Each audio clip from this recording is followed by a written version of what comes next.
Eh bien, il est temps de parler de la Turquie. Le cabinet israélien a approuvé la reconnaissance du génocide arménien.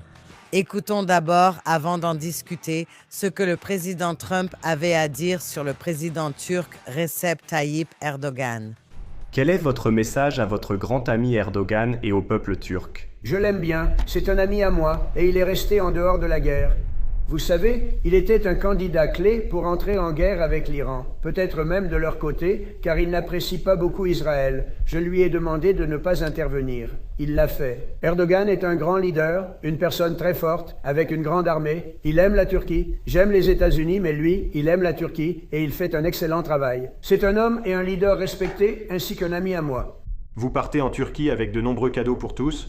Oui. Je pense que oui. Écoutez, il est membre de l'OTAN. Certaines personnes ne le considèrent pas comme tel, mais il l'est vraiment. C'est un membre important de l'OTAN. Oui, je vais probablement faire quelque chose qui va le rendre très heureux.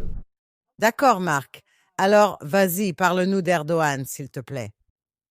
Nous avons ici un désaccord que nos téléspectateurs et auditeurs entendront aujourd'hui, car nous ne sommes pas d'accord sur cette question.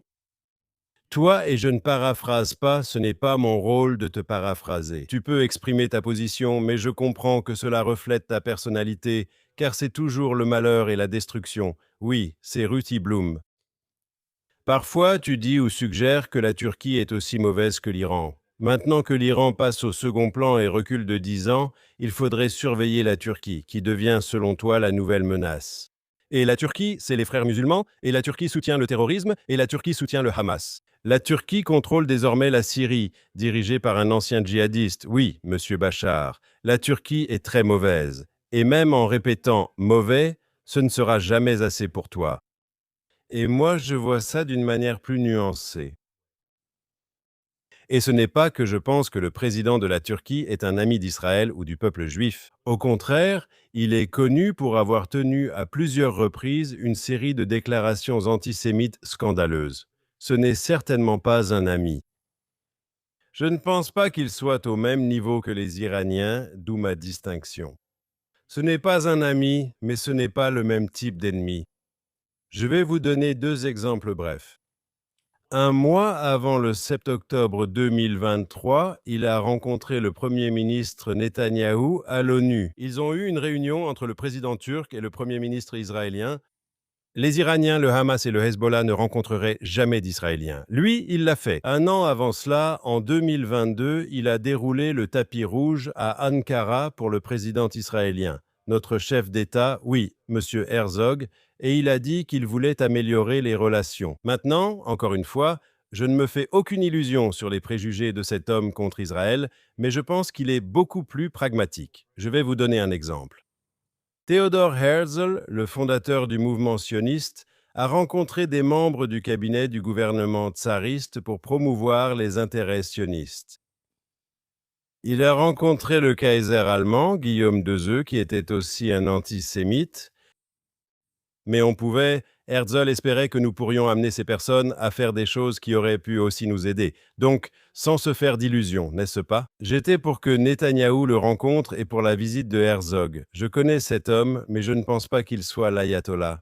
Je pense qu'il est plutôt le tsar. Il veut rétablir l'Empire ottoman. Il veut être le grand patron du Moyen-Orient, n'est-ce pas? Ça, je le comprends. Mais nous sommes forts.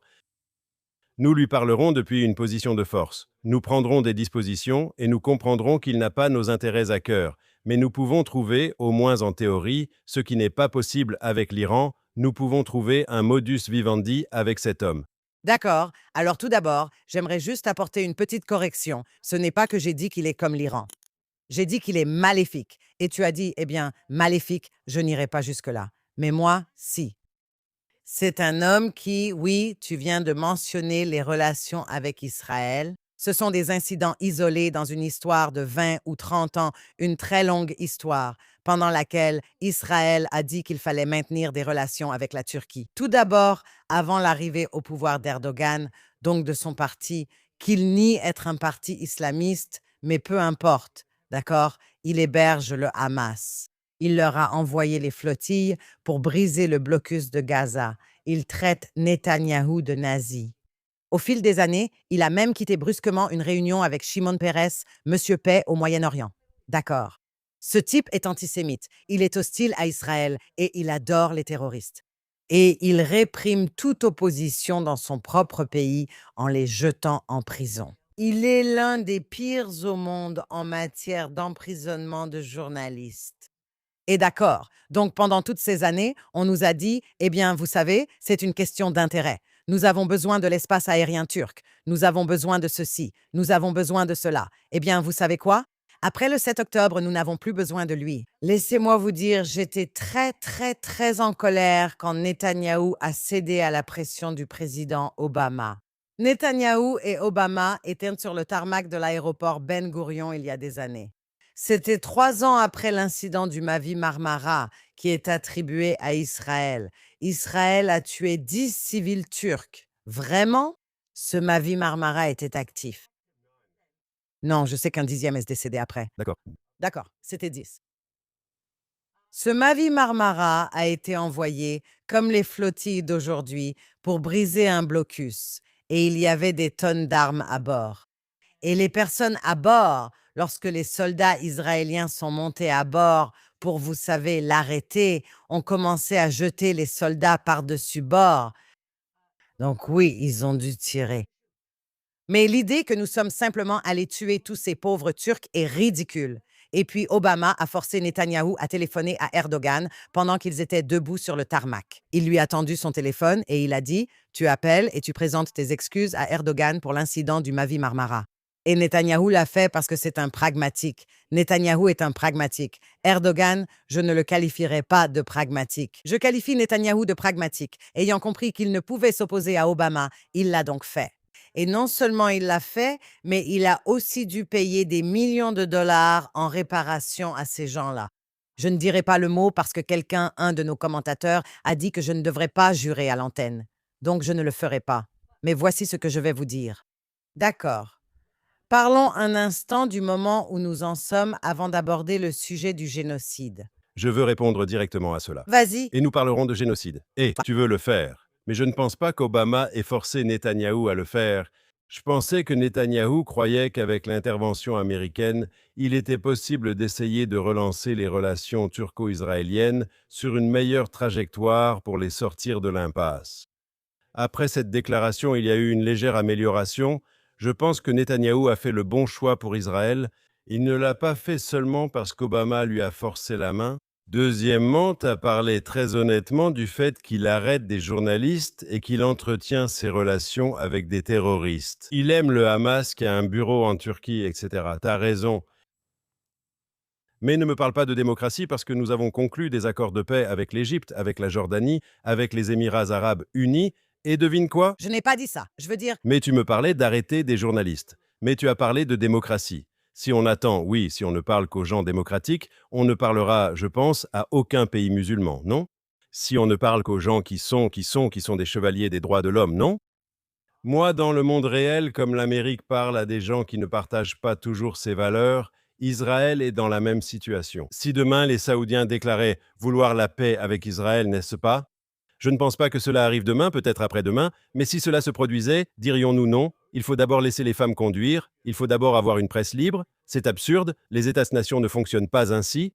excusez-moi, je parlais d'un dirigeant d'un pays qui critique son propre pays et son dirigeant et qui est ouvertement antisémite.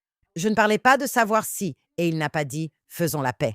Tout ce qu'il a toujours fait, c'est nous attaquer. Et ensuite, on dit « désolé, désolé ». D'accord, c'est dans votre intérêt. D'ailleurs, les Israéliens envahissent la Turquie. Ils l'ont toujours fait, sauf en ce moment car ils ont un peu peur. Mais je vais vous dire quelque chose. Comme pour chaque pays avec lequel nous avons la paix, les Israéliens affluent en tant que touristes. Ils dépensent de l'argent là-bas. Ils veulent juste visiter et avoir la paix. Est-ce que les Turcs viennent visiter Israël? Non. Les Israéliens ont toujours été là, et la Turquie est très proche d'Israël. Il faut moins d'1 heure, je crois, pour aller de l'aéroport Ben Gurion à Istanbul. C'est vraiment tout près, donc c'est pratique. Les Turcs ne viennent pas et ne sont jamais venus en Israël. Les Égyptiens non plus ne venaient pas, alors qu'après notre accord de paix avec l'Égypte, les Israéliens ont envahi le Caire. Génial! Nous pouvons maintenant voir des danseuses du ventre et profiter des pyramides. La Jordanie, c'est pareil. Ils ne rendent pas l'appareil. D'accord. Mais à part ça, La Turquie s'est non seulement rangée du côté du Hamas, elle a hébergé le Hamas. Elle soutient le Hamas. Elle a envoyé ses flottilles. Et maintenant, en plus de ça, même Trump, nous venons d'entendre cet extrait. Il a dit, je lui ai dit de ne pas s'en mêler. Il aurait probablement été du côté de l'Iran dans cette guerre. Alors fais-moi plaisir. Je ne vois aucun intérêt à avoir des relations avec la Turquie tant que la Turquie ne change pas d'attitude. Mais bon, ce n'était pas à moi de décider. Parlons maintenant de pourquoi notre ministre des Affaires étrangères, Gideon Sa'ar, a proposé un projet de loi qui a été adopté par le cabinet, mais pas encore par la Knesset. Je crois que la Knesset l'a fait il y a quelques années, non? Ils l'ont fait il y a quelques années. Non, non, non, ça n'a jamais été adopté. L'Amérique reconnaît le génocide arménien, d'autres endroits aussi. Israël ne le ferait pas justement pour toutes les raisons que tu évoquais. On doit préserver nos relations avec. Erdogan, Erdogan. Désolé, ça remonte à avant. Ça remonte à avant l'arrivée au pouvoir de l'actuel président en Turquie. D'accord. D'accord. Eh bien, pendant des années. Pendant des années, Israël avait en fait une très bonne relation avec la Turquie. Il y a eu une époque où l'armée de l'air israélienne, parce qu'Israël est si petit, En tant que Turc. Parce que parce qu'Israël est si petit géographiquement. Vous savez, si vous pilotez un F-16 et que vous appuyez sur l'accélérateur, je sais qu'il n'y a pas d'accélérateur sur un F-16, mais je parle de façon métaphorique, le temps d'appuyer sur l'accélérateur, vous êtes déjà sorti de l'espace aérien israélien. Et les pilotes israéliens allaient en Turquie pour s'entraîner avec l'armée de l'air turque. Et c'était gagnant-gagnant parce que les Turcs pouvaient s'entraîner avec d'excellents pilotes, car les pilotes israéliens sont bons, et les Israéliens avaient un espace aérien où ils pouvaient faire des combats aériens et toutes sortes d'entraînements. Nous avions autrefois une excellente relation avec la Turquie. J'étais l'un des nombreux Israéliens qui partaient en vacances en Turquie et ils nous appréciaient et nous les apprécions aussi. Mais il arrive au pouvoir au tournant du siècle, n'est-ce pas? Et les choses deviennent plus compliquées, même si la dégradation des relations a été lente et progressive. Je me rappelle, lors des premières années du nouveau gouvernement turc, j'assistais à des réunions où ils affirmaient maintenir de très bonnes relations avec Israël, sans changement prévu. Les premiers signes étaient bons, mais les choses ont changé. Puis, déjà dans les années 1990 et même avant, dans les années 1980, le Congrès américain, d'autres personnes en Occident adoptaient toutes ces résolutions, reconnaissant le massacre turc, le génocide des Arméniens pendant la Première Guerre mondiale, sous les Ottomans, avant qu'il n'y ait une république turque, avant qu'il n'y ait Atatürk. Nous parlons d'un événement survenu quand la Turquie était encore l'Empire ottoman, sous monarchie. Mais Israël a toujours dit non. Même lorsque des amis d'Israël au Congrès demandaient « Pourquoi pas ?», nous répondions « Parce que nous avons de bonnes relations avec la Turquie, c'est un bon ami et nous ne voulons pas mettre cette relation en péril. » Ils disaient « Mais vous devez faire plus, vous êtes juif, vous avez vécu la Shoah. Pourquoi n'êtes-vous pas plus attentif aux Arméniens ?» En Israël, un grand débat a eu lieu sur ce sujet. Mais à la fin, c'est toujours la vraie réelle-politique qui a prévalu, et nous avons dit que nous ne voulions pas mettre en danger nos relations avec la Turquie, qui étaient de très bonnes relations. Et puis, quand la relation a commencé à se détériorer avec la Turquie, je pense que beaucoup de gens en Israël, à tort ou à raison selon votre opinion, ont dit « Eh bien, la relation est maintenant difficile. » Nous ne voulons pas jeter de l'huile sur le feu, pour ainsi dire.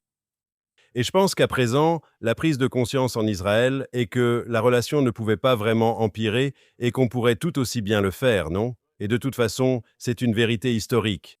Nous rejoignons le consensus occidental auquel nous appartenons. Et ici, je veux dire certaines choses qui, à mon avis, doivent être dites. Je sais que c'est le consensus occidental politiquement correct et que de nombreux historiens évoquent le génocide arménien durant la Première Guerre mondiale.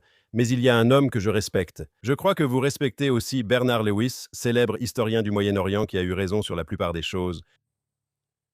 Il a reconnu que durant la Première Guerre mondiale, les Arméniens ont été maltraités, massacrés, exilés et qu'il y a eu de nombreux morts. Mais il a affirmé que le terme génocide ne s'appliquait pas car, selon lui, il n'y avait pas de plan ottoman pour tous les massacrer, contrairement aux Juifs pendant l'Holocauste. En tant qu'Israéliens, nous savons combien le terme génocide est devenu galvaudé, n'est-ce pas? Toutes ces histoires sur Israël qui commettrait un génocide à Gaza, alors qu'il est évident, vous savez, que la population là-bas a augmenté, n'est-ce pas, depuis le début de la guerre, c'est ridicule. Je veux dire, on peut critiquer Israël pour toutes sortes de choses, mais parler de génocide, c'est vraiment un abus d'un terme très fort de manière incorrecte, juste pour attaquer Israël et le frapper durement, n'est-ce pas, pour délégitimer Israël. Le terme génocide est-il approprié pour le massacre des Arméniens? Je ne suis pas historien de cette période, mais je sais qu'ils ont été maltraités. Mais parce que je respecte Bernard Lewis, je suis prêt à lui accorder le bénéfice du doute et à dire d'accord, peut-être que l'Empire ottoman a vraiment massacré et maltraité les Arméniens, mais était-ce un génocide? Point d'interrogation. Eh bien, c'est un point important.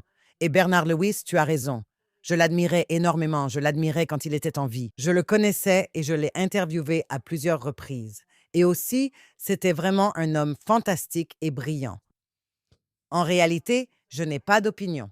Je ne suis pas spécialiste du génocide et ce n'est pas juste parce que je n'aime pas que ce mot soit utilisé partout. Donc là-dessus, je ne me prononcerai pas. Ce que je dirais, c'est qu'Erdogan a du culot de dire que si nous le reconnaissons maintenant, c'est parce que nous voulons détourner l'attention de notre génocide à Gaza. Comme tu l'as dit, il n'y a pas de génocide à Gaza. À part ça, nous savons qu'Erdogan maintenant, je veux dire, son ambition est de devenir le prochain empereur de l'Empire ottoman. Il est aujourd'hui dans une logique néo-ottomane. Comme tu l'as dit, il veut contrôler la Syrie. Il a des ambitions, mais il pourrait échouer, et nous espérons qu'il n'y arrivera pas. Mais le traité comme tout autre dirigeant avec qui nous devons composer. Je vais répéter ce que j'ai déjà dit. Et aussi le président Trump, tu sais, il dit ça à propos de tellement de dictateurs. Le président Xi est mon ami. C'est un type formidable. Il a aussi dit ça à propos d'Erdogan. Il aime son pays tout comme j'aime le mien. Il dit ça à propos de toutes sortes de dirigeants. C'est Trump. D'accord, on pourrait dire que c'est juste une déclaration typique de Trump. Mais nous savons mieux que ça. Et je vais vous dire quelque chose. Vous avez raison de dire que les relations internationales ne sont pas seulement basées sur, vous savez, le fait qu'on s'aime. Vous avez raison. Je vous ai toujours dit, mon problème avec ça, c'est que si ça doit être pragmatique, ça doit l'être des deux côtés. Et ce que j'ai toujours dit, c'est qu'Israël tient toujours compte de l'autre partie. Et nous avons plus besoin d'eux qu'eux ne tiennent compte de nous, malgré le fait qu'en réalité, ils ont plus besoin de nous que nous d'eux. Nous avons une meilleure armée. Nous n'avons pas une meilleure armée que les États-Unis, mais je ne parlais pas d'eux actuellement. Je vais parler des pays dont vous parlez, vous savez, des pays du tiers-monde ou quelque chose comme ça. Nous avons une technologie supérieure, une puissance intellectuelle, une société civile. Nous sommes supérieurs à bien des égards. Ensuite, nous nous humilions dans les relations internationales. Il est temps d'arrêter. D'accord. Cela ne signifie pas que vous n'avez pas de relations ni que vous ne concluez pas d'accords. Assurez-vous simplement que ces accords n'impliquent pas d'avoir à vous taire. Chaque fois que l'un de ces dirigeants nous accuse de quelque chose que nous n'avons pas fait, nous attaque parce que nous sommes juifs, pas seulement israéliens, et pas seulement à cause du premier ministre Netanyahou. Et j'ai toujours dit, j'ai toujours détesté le président Erdogan. Je pense qu'il est vraiment un acteur maléfique envers son propre peuple et envers le reste du monde. Et je me fiche qu'il soit membre de l'OTAN. Il n'a rien à faire en tant que membre de l'OTAN. Cela le précède, si vous voyez ce que je veux dire. On parle de la Turquie avant Erdogan et après Erdogan. Ce sont deux pays très différents. D'accord. Alors ne nous trompons pas. Je n'ai pas dit que la Turquie était comme ça avant. L'Iran était un pays différent avant la République islamique. Beaucoup de pays étaient différents. Le Liban était un pays différent. Vous avez des terroristes ou des partisans de terroristes qui prennent le contrôle. Cela transforme votre pays en boue et il mérite d'être dans la boue. Et c'est le cas. Donc, c'est ce que je ressens à l'égard d'Erdogan. Puis-je juste répondre un peu? Tout d'abord, j'ai dit dans mes remarques d'ouverture que cet homme a fait d'innombrables remarques antisémites à répétition. Oui, J'ai dit qu'il n'est pas un ami, d'accord, mais je fais une distinction entre lui, les Iraniens et des groupes comme le Hezbollah. Kissinger a dit que le problème avec l'Iran, c'est que ce n'est pas un pays, mais une cause, l'exportation de ce qu'ils appellent la révolution islamique. Et les Turcs ne sont pas dans la même situation. Vous avez dit correctement, je ne dirai pas pour une fois, mais vous avez dit correctement qu'il se voit comme le sultan. Il veut redonner vie, vous savez, à l'Empire ottoman. Et je pense que c'est le bon paradigme pour comprendre les dirigeants turcs, n'est-ce pas? Et j'en viens à l'essentiel, n'est-ce pas? Qu'est-ce qui est de mieux pour Israël? Que la Syrie soit un proxy iranien dans la sphère d'influence iranienne ou que la Syrie soit dans la sphère d'influence turque? Maintenant, j'aimerais voir la Syrie devenir un autre, vous savez, Abu Dhabi comme les pays du Golfe. J'aimerais qu'il devienne simplement un pays pro-occidental, moderniste, en quête de paix. J'aimerais tout cela. Mais si je dois, dans le monde réel, oui, je dois choisir entre la Syrie, qui fait partie de l'axe iranien, ou qui se trouve dans la sphère d'influence turque. D'accord, quel est le moindre mal? Pour moi, la Turquie est le moindre mal. Et je pense que ce n'est pas une question de s'aplatir. Il s'agit de dire aux Turcs, d'accord, vous voulez étendre votre pouvoir. Nous comprenons cela. Vous voulez avoir une influence régionale. Je comprends cela. Vous avez tout cela. Israël a aussi ses propres intérêts. Il ne s'agit pas de s'aplatir, mais de le dire clairement, Israël a des intérêts. Nous comprenons que vous en avez aussi. Comme je l'ai dit, on ne va pas s'aimer parce que vous n'aimez pas les Juifs. Mais pouvons-nous trouver un modus vivendi, peut-être un peu sur le modèle de la guerre froide entre l'Union soviétique et les États-Unis? Pouvons-nous trouver un moyen de gérer notre relation de concurrence? Peut-être comme l'Amérique et la Chine aujourd'hui. Écoute, je pense que Netanyahou en a finalement assez, la façon dont ses récentes déclarations l'indiquent. Enfin, tu sais, essayons de trouver une solution. Non, c'est particulier car nous avions de bonnes relations. Erdogan continue de tout gâcher volontairement. Ce n'est pas juste qu'il n'aime pas les Juifs. Nous devons avoir des relations avec eux. Tout d'abord, je recommanderais qu'aucun Israélien ne remette jamais les pieds là-bas tant qu'Erdogan n'est pas mort et enterré et qu'une force meilleure ne l'a pas remplacé. D'accord. Mais à part ça, même Trump a dit qu'Erdogan se serait rangé du côté de l'Iran s'il était intervenu dans la guerre, il se serait rangé du côté de l'Iran. Quand tu dis, tu sais, qu'il y a des moindres mots, c'est vrai. Il y a des mots moindres. Je n'aime tout simplement pas mettre la Chine dans cette catégorie parce que la Chine observe de très près comment les États-Unis gèrent l'Iran. Et tu sais, la Chine est aussi un acteur malveillant, une influence néfaste dans le monde. Et voilà, c'est comme ça que je vois les choses. Je sais que tu dis, eh bien, tu sais, je préfère ceci à cela. Mon point de vue, c'est que quand tu dois choisir entre l'étrangleur de Boston et Jack l'Éventreur, j'imagine que ça dépend si tu ne veux pas mourir dans un bain de sang parce que l'étrangleur te tue juste en t'étranglant alors que Jack l'Éventreur te poignarde à mort. Donc je pense que c'est comme ça que je le vois. Et je dis qu'on doit rester, qu'on doit être vigilant. Et la vigilance ne consiste pas seulement, et je ne dis pas qu'on doit toujours faire la guerre, mais ne te trompe pas, je pense que tu vis un peu dans un monde de fantaisie en ce qui concerne la diplomatie. On a vu que la diplomatie ne fonctionne que lorsque l'autre camp sait que tu vas leur casser la figure. Je ne dis pas le contraire, je n'accepte simplement pas ta formulation. Je ne vis pas dans un monde de fantaisie, mais dans le réel, où il faut parfois travailler avec des gens qu'on n'aime pas. Parfois, tu travailles avec des gens qui ne partagent pas tes valeurs ou qui ne t'aiment pas, non? Et pourtant, par nécessité, tu trouves un moyen de travailler ensemble. Mais ce que tu dis maintenant, ça s'inscrit dans, tu sais, Ruthie Bloom, je le fais pour la deuxième fois aujourd'hui, je m'excuse. Vas-y. Feu et soufre. Oui, c'est ça. Malheur et désespoir. Je veux te dire, et maintenant je passe au sujet du Liban, dont nous devons parler avant de terminer. Mais je veux dire, tout le monde ici était très, et toi en particulier, très pessimiste sur ce qui se passait, et les choses semblaient terribles. Et je veux te donner 2 raisons de garder espoir, d'accord? Attends une minute. Attends, avant que tu le fasses, je veux que tu... Oui. Je ne pensais pas que tout allait mal. Je croyais qu'on gagnait la guerre. Ce n'est pas vrai. Vas-y maintenant. J'allais dire 2 raisons pour lesquelles je suis plus optimiste cette semaine que je ne l'étais à la même période la semaine dernière. La première raison, c'est que pendant le week-end, quand les Iraniens ont commencé à jouer au plus fin pendant 2 nuits consécutives, les Américains ont frappé des cibles iraniennes de l'autre côté du détroit. Alors, les Iraniens ont cessé et les Américains ont dit d'accord, Iran, respectez les règles convenues. Et la volonté de l'Amérique d'utiliser la force me donne le sentiment que ce processus a peut-être une chance de fonctionner. Il est sans doute trop tôt pour dire si cela réussira. Si les Américains montrent qu'ils sont prêts à employer la force quand les Iraniens agissent mal ou font ce qu'ils n'ont pas le droit, alors peut-être que les Iraniens prendront les bonnes décisions. Ce terrible régime à Téhéran ne prendra les bonnes décisions que s'il se sent obligé de le faire à cause de la menace du recours à la force et du fait que Trump a montré juste le week-end dernier qu'il est prêt à utiliser la force. Pour moi, c'est un bon signe. Le deuxième bon signe, également au début du week-end, vendredi, a été cet accord israélo-libanais négocié par les États-Unis à Washington par le secrétaire Rubio. Je pense que c'est très très positif parce que nous étions inquiets. Vous étiez particulièrement inquiets. Israël est dans le sud du Liban et Trump va exiger que nous partions et les Iraniens exigent que cela fasse partie de l'accord. Et maintenant, nous avons un accord signé entre les deux gouvernements, entre Israël et le gouvernement du Liban, négocié par les États-Unis, qui stipule qu'Israël peut rester dans le sud du Liban.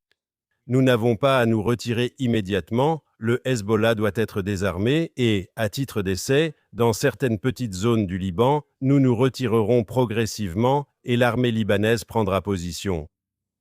Il n'y a pas de calendrier précis à ce sujet. Je pense que tout le monde comprend. Washington, Beyrouth et Jérusalem comprennent.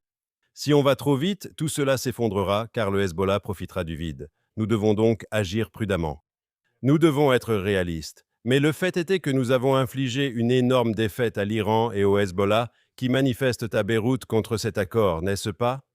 C'est une avancée incroyable dans la bonne direction. Cela ne veut pas dire qu'il y aura la paix demain avec le Liban, cela ne veut pas dire que le Hezbollah sera désarmé demain, mais il y a un processus en cours entre les États-Unis, Israël et le Liban qui est très positif. Nous étions inquiets et je crois qu'on en a parlé la semaine dernière dans le cadre de ce mémorandum d'entente irano-américain. Dans le mémorandum d'entente, les Américains avaient reconnu le rôle spécial de l'Iran au Liban. Et pour nous, c'est terrible. Pour le peuple libanais, c'est terrible. Le mémorandum de paix qui a été signé, l'accord signé entre Israël et le Liban dit non. Le Hezbollah doit être démantelé, qu'Israël peut rester là jusqu'à ce que la situation sécuritaire permette à Israël de se retirer. Très, très positif. Voilà donc mes deux raisons d'être plus optimiste cette semaine que la semaine dernière. Je suis entièrement d'accord avec toi, surtout concernant le Liban. C'est un excellent accord. Cependant, et surtout puisque j'étais inquiète, l'une des raisons pour lesquelles j'étais inquiète, c'est que, tu sais, le président du Parlement au Liban, Nabil Berri, dit que c'est terrible. C'est atroce parce que, tu sais, au Parlement libanais, il y a des sympathisants du Hezbollah et même des membres du Hezbollah. Donc, c'est un accomplissement incroyable. Et tu as raison. Cela permet à Israël de rester sur place, de se battre, de démanteler les tunnels terroristes et de tuer les terroristes du Hezbollah et de permettre à l'armée libanaise d'essayer de nettoyer les zones dont l'armée israélienne se retire. C'est formidable. L'attaque, le problème avec l'Iran, j'ai trouvé ça formidable aussi. Mais je trouve que c'est terrible de continuer à dire « D'accord, on va encore négocier ». Et ici, nous avons la division entre Marco Rubio et J.D. Vance.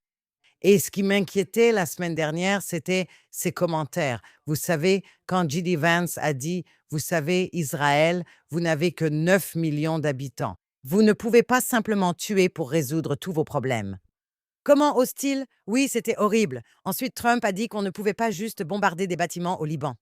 Donc oui, j'étais très nerveuse à l'idée que l'administration aille dans le sens de J.D. Vance.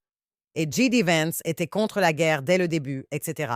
Et maintenant, ce que nous voyons, c'est que ça penche davantage dans le sens de Marco Rubio. Ils affirment qu'il n'y a aucun désaccord entre eux. Ce que je dis, c'est que c'est un grand soulagement, mais il reste à voir ce qu'il en sera avec l'Iran, car nous savons que le régime iranien ne fera jamais ce qu'il doit faire. D'accord. Quand vous dites « si c'est le cas, avec des si, on mettrait Paris en bouteille ». D'accord. Si ce régime ne le fait pas, si jamais il fait quelque chose, c'est parce que le régime est tombé. Donc, c'est un jeu auquel je ne pense pas qu'il soit nécessaire de jouer, si Donald Trump pense que c'est le cas et s'il est prêt à réellement reprendre la guerre. Et sinon, Israël devra peut-être le faire sans l'aide des États-Unis. Je ne sais pas. Je sais surtout que les signaux envoyés aux autres acteurs malveillants de la région sont essentiels. Et donc, oui, l'accord avec le Liban était excellent. Et il reste à voir ce qui va se passer avec l'Iran. Parce que si l'administration Trump commence à entrer dans un monde de fantasmes concernant les accords qu'elle peut conclure avec ce régime à Téhéran, ce sera une grosse erreur. Jusqu'à présent, encore une fois, beaucoup d'entre nous en Israël étaient préoccupés lorsque l'accord a été conclu entre l'Iran et les États-Unis. Mais je parle de la capacité de Trump à utiliser la force. Il y avait même un rapport ce matin disant que Trump a dit « Nous allons reprendre le combat, n'est-ce pas ?» Cette pression militaire, peut-être que nous sommes passés d'une guerre totale à une guerre d'usure parce que Trump veut prendre son temps. Il a d'autres préoccupations. Le 4 juillet, les élections de mi-mandat, n'est-ce pas? Mais si continue la pression et que ça se maintient, et des frappes militaires à chaque fois que les Iraniens dépassent les limites, peut-être que c'est la façon d'arriver là où il veut aller. On verra. Je n'y crois pas vraiment dans ce cas. Je pense que tu ne veux pas, tu sais, on a commencé en fanfare. Quand je dis nous, je parle des États-Unis et surtout d'Israël. Trump aime s'attribuer tout le mérite, mais c'est nous qui avons fait l'essentiel. Puis l'armée de l'air américaine est intervenue spectaculairement, etc. Et dans les deux cas, c'était de superbes opérations conjointes. Il n'y a aucun doute là-dessus. Puis finir un peu en queue de poisson, et quand tu parles d'une guerre d'usure, ce sont toujours de mauvaises choses. Je veux dire, c'est justement ce qu'on ne veut pas. On a tellement d'expérience avec ça, avec les guerres d'usure et le fait d'y aller, de tondre la pelouse, comme on l'a fait à Gaza, et on en est arrivé au 7 octobre. Donc, je n'ai pas d'espoir pour ça. Et j'espère que Trump va se réveiller. Écoute, ce n'est pas une question de timing. Je ne pense pas que le président Trump doive déclarer une guerre totale demain. Ce que je dis, ce n'est pas une question de timing, mais de concept. C'est-à-dire que ce régime ne fera jamais ce que tu veux. Et si un quelconque accord est signé, ce sera vraiment, vraiment mauvais, parce que tout ce qu'ils signent, d'abord, ils ne le respecteront pas. Mais tout ce qu'ils acceptent de signer est déjà quelque chose que ni les États-Unis ni Israël ne peuvent accepter. Et donc, ce sera un très mauvais jour. C'est ce que je dis. Je suis prête à être patiente à ce sujet. Mais ce qui me terrifie, c'est toute forme de diplomatie avec ce régime. On ne peut pas en avoir. C'est pareil, écoutez, les Soviétiques, et vous savez, Bernard Lewis a dit, puisque nous l'avons mentionné, que la raison pour laquelle la destruction mutuelle assurée entre les États-Unis et l'Union soviétique existait était qu'ils avaient tous les deux des armes nucléaires et elles étaient pointées l'une vers l'autre. Donc, aucun des deux camps n'allait agir. Il a dit qu'avec le régime iranien, on ne peut pas avoir cela parce qu'ils sont des idéologues islamistes prêts à se suicider et à aller jusqu'au bout, et ce sont des duodécimains. Par conséquent, on ne peut pas comparer. Il n'y a pas de destruction mutuelle assurée avec eux. Allez-y, ils s'en fichent. Comme nous l'avons vu, ce régime est prêt à tuer son propre peuple et il tuera tout le monde s'il le faut. Ce n'est pas pareil. L'Union soviétique, aussi maléfique qu'elle ait été, ne voulait pas se suicider. Elle ne croyait pas qu'elle irait au paradis pour obtenir 72 vierges ou quoi que ce soit d'autre. Donc, c'est une énorme, énorme différence. Et c'est la raison pour laquelle l'Iran ne devrait jamais être autorisé à obtenir, et ne sera jamais autorisé à obtenir, si Israël a son mot à dire, une arme nucléaire. Pour conclure, je vous ai parfois appelé Ruthie Bloom, la prophétesse de malheur, et vous m'avez traité de naïf croyant en la diplomatie. Je voudrais clarifier ma position et simplement dire que je crois, surtout quand on traite avec des gens comme les Iraniens et même les Turcs, qui était l'Américain célèbre qui a dit « parlez doucement et portez un gros bâton », n'est-ce pas? Il y a un mot où le Doucement et porter un gros bâton. gros bâton. Il existe un concept appelé diplomatie coercitive. Et la stratégie que Trump propose, n'est-ce pas? Et je ne pense pas que Trump ait la moindre illusion sur les Iraniens. Vous savez, il peut dire qu'ils sont des dirigeants modérés, mais je ne pense pas qu'il y croit une seule seconde, n'est-ce pas? Il sait exactement à qui il a affaire. Je pense qu'il faut leur mettre la pression, un gros bâton, les frapper parfois comme ce week-end, non? Vous dites vouloir sortir de cette situation, n'est-ce pas? Vous devez accepter de abandonner votre programme nucléaire. Et vous êtes sceptique, et je ne suis pas sûr que ce soit possible. Tout ce que je dis, c'est que je peux voir une stratégie ici. Je pense que la pression à long terme sur l'Iran au cours des 2 prochaines années et demie, jusqu'à ce que Trump quitte la Maison-Blanche, a une chance de fonctionner. Voilà, c'est fini pour aujourd'hui, n'est-ce pas, Bruce? Nous avons terminé, mais juste une chose de plus. En fait, J.D. Vance a dit, eh bien, peut-être qu'ils peuvent garder une partie de leur uranium et certains de leurs missiles balistiques. C'est, vous savez, vous dites tant que, mais dès qu'ils commencent à parler comme ça, vous savez qu'on a des ennuis. Alors, voyons voir. Espérons que ce que vous dites arrivera. Vous avez raison. Nous avons manqué de temps et n'avons pas pu parler de la politique israélienne, ce qui n'est pas plus mal, car qui peut la supporter? Alors, nous en parlerons la semaine prochaine. J'attends cela avec impatience.